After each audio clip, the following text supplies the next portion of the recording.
वालेकुम, welcome to my YouTube channel. तो ये राइटिंग कोर्स का डे 4 है और इस लेक्चर में हम लोग बात करेंगे प्रपोजिशंस पे।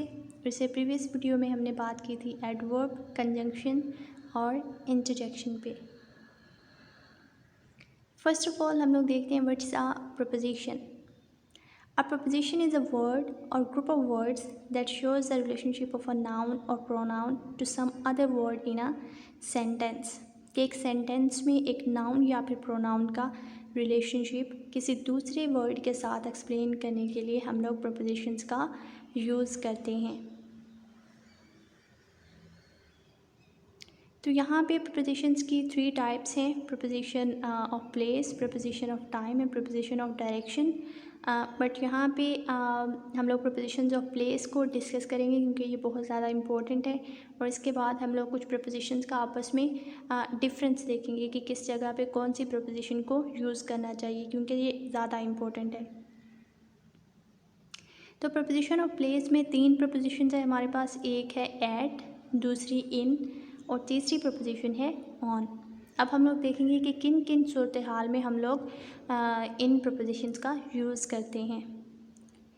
फॉर एग्ज़ाम्पल पहली जो प्रपोजिशन है एट, उसे हम लोग यूज़ करेंगे किसी पॉइंट को जो है वो शो करने के लिए। For example at the door, at the cross roads, at the traffic light.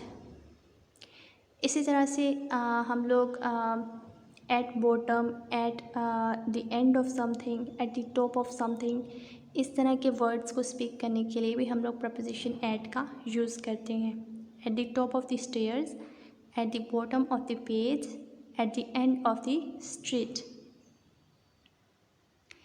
इसी तरह से जब हम लोग ग्रुप एक्टिविटीज़ के बारे में बात करते हैं तो हम लोग प्रपोजिशन एट का यूज़ करते हैं, like at a party, at a concert, at the cinema. और स्कूल और यूनिवर्सिटी के बारे में बात करने के लिए भी हम लोग प्रपोजिशन एट का यूज़ करते हैं। For example at school, at university. इसी तरह से होम और वर्क को एक्सप्लेन करने के लिए भी हम लोग एट प्रपोजिशन का यूज़ करते हैं, एट होम, एट वर्क। और शॉप्स जो है वो शॉप्स भी जो है वो एक प्लेस है, तो यहाँ पे भी हम लोग प्रपोजिशन एट का यूज़ करते हैं, at the bakery, at a cafe, at the chemist shop. अब हम लोग देखते हैं प्रपोजिशन इन का यूज़। प्रपोजिशन इन का यूज़ हम लोग यूज़ करते हैं तब जब हम लोग किसी ऐसी चीज़ को बयान कर रहे होते हैं जो कि 3D स्पेस में होती है। For example in the bag, in the classroom, in a box. और किसी टेरिटरी में in London, in Europe, in the Alps, in the world.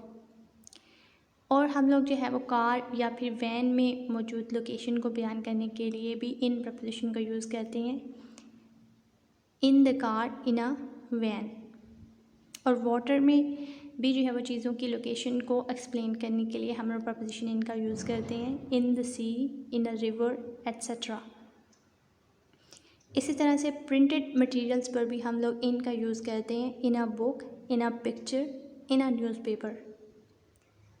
अब हम लोग देखते हैं प्रपोजिशन ऑन का यूज़। प्रपोजिशन ऑन का यूज़ हम लोग जो है वो करते हैं जब हम लोग चीज़ों की सरफेस पे मौजूद चीज़ों की बात करते हैं।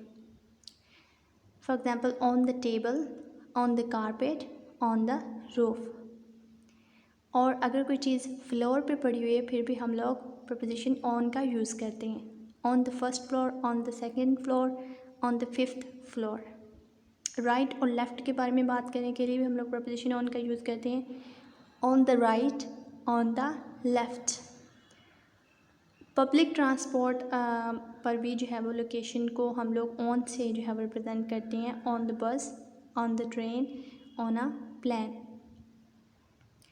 और फिर media, on the media, on the radio, on TV, on the internet, on a website. अब हम लोग जी देखते हैं कुछ प्रपोजिशंस के डिफरेंसेस को, क्योंकि अक्सर जो स्टूडेंट्स होते हैं वो इन डिफरेंसेस को लेके कंफ्यूज होते हैं कि आया हमें एक सेंटेंस में इस प्रपोजिशन को यूज़ करना चाहिए या फिर उस प्रपोजिशन को यूज़ करना चाहिए। तो यहाँ पे पहला डिफरेंस है अनटिल, अनलेस और टिल के दरमियान। यहाँ पे जो अनटिल और टिल है इन्हें हम लोग जो है वो दोनों को एक ही सेंस में यूज़ कर सकते हैं क्योंकि इनका जो यूज़ और मीनिंग एक है।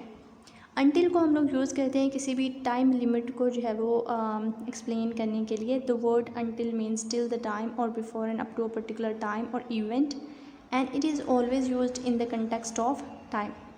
It sets a condition and time limit in the sentence and is used in a condition when one event depends on the outcome of another event. For example, we can wait until Sunday. I will wait until she arrives. तो यहाँ पे क्या है, एक time limit जो है वो बताई जा रही है कि मैं उसका उस वक्त तक वेट करूँगा जब तक वो आ नहीं जाती. इसके बाद यूज़ है अनलेस का. अनलेस को जो है वो आप लोगों ने इस ट्रिक से याद रखना है कि जिस सेंटेंस में नेगेटिव एस्पेक्ट है या फिर वो सेंटेंस नेगेटिव है, उसमें नोट का एलिमेंट है, तो वहाँ पे हम लोग अनलेस का यूज़ करेंगे. जबकि टिल, अनटिल, अनलेस ये तीनों ही टाइम ड्यूरेशन को बताते हैं. डिफरेंस क्या है कि अनटिल और टिल पॉजिटिव सेंटेंसेस में यूज़ होते हैं, जबकि जो अनलेस है वो नेगेटिव सेंटेंसेस में यूज़ होता है. इसका मतलब है एक्सेप्ट इफ़ और इफ़ नॉट. एग्ज़ाम्पल में है इसकी, you can't progress unless you work hard. आप उस वक्त तक तरक्की नहीं कर सकते जब तक आप जो है वो हार्ड वर्क नहीं करते. तो अनलेस में नोट का एलिमेंट जो है वो पहले से मौजूद होता है. इसी तरह से जो टिल और अनटिल है इसका यूज़ सेम है. हम लोग टिल और अनटिल को जो है वो इंटरचेंज करके यूज़ कर सकते हैं. I will teach you till the exam. I am free till 6 AM. तो यहाँ पे आप लोग देख सकते हैं कि जहाँ पे हम लोग अनटिल और टिल का यूज़ कर रहे हैं वहाँ पे नोट का एलिमेंट नहीं है, सेंटेंस नेगेटिव नहीं है. पॉजिटिव सेंटेंसेस में हम लोग अनटिल और टिल का यूज़ करते हैं टाइम ड्यूरेशन को बताने के लिए, और नेगेटिव सेंटेंसेस में हम लोग अनलेस का यूज़ करते हैं. इसके बाद ही हम लोग देखते हैं बाय और अनटिल में difference. By means no later than time. Something happens by a time in the future.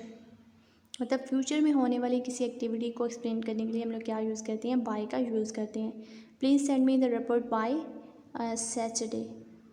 We need to be there by noon. कि फ्यूचर में आपने कोई काम करना है और उसको बताने के लिए आप किसका यूज़ करते हैं, प्रपोजिशन बाय का यूज़ करते हैं. और यहाँ पे जो अनटिल है, अनटिल हमने पीछे भी देखा, टू से how long a situation continuous. एक ड्यूरेशन को बताने के लिए हम लोग जो है वो अनटिल का यूज़ करते हैं. I will stay until 4 o'clock. Are you going to work until 11.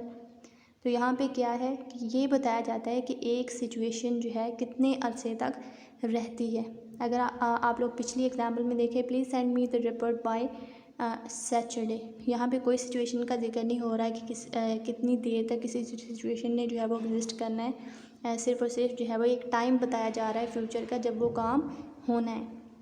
जबकि जब हम लोग अनटिल का यूज़ करते हैं तो वहाँ पे एक टाइम ड्यूरेशन का एलिमेंट आ जाता है. इसके बाद ही हम लोग देखेंगे इन वर्सेस इनटू.